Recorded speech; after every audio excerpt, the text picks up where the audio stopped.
Yeah, well, the best businesses during inflation are usually the best. They're the businesses that you buy once, and then you don't have to keep making capital investments subsequently. So you do not face the problem of continuous reinvestment involving greater and greater dollars because of inflation. That's one reason real estate in general is good during inflation. If you built your own house 55 years ago like Charlie did, or bought one 55 years ago like I did, it's a one-time outlay. Whereas if you get an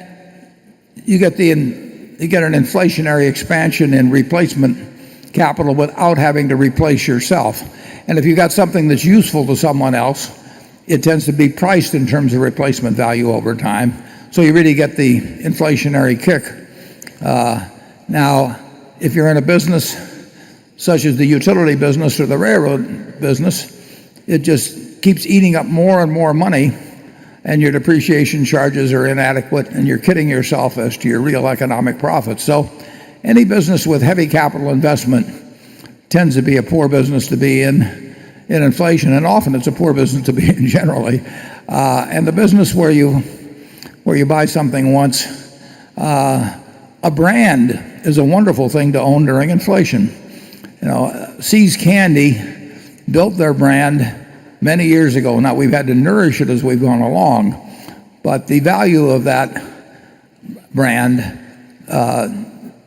increases during inflation, just as the value of really any strongly branded goods.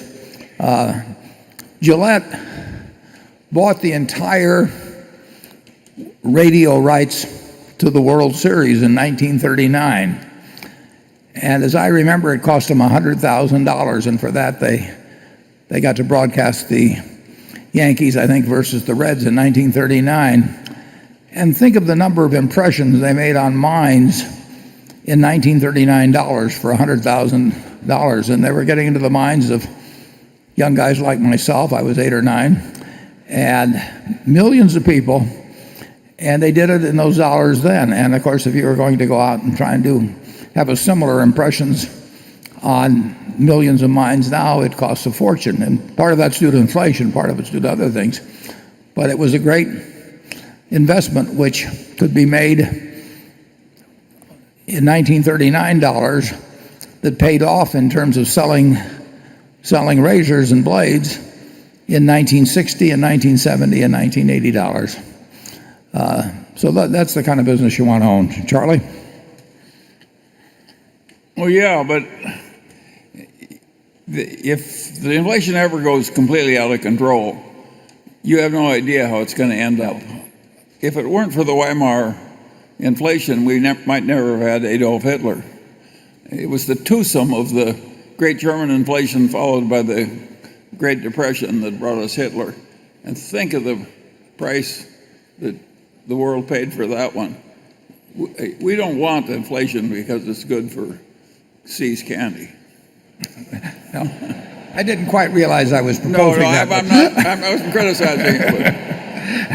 What's good for See's Candy is good for the United States.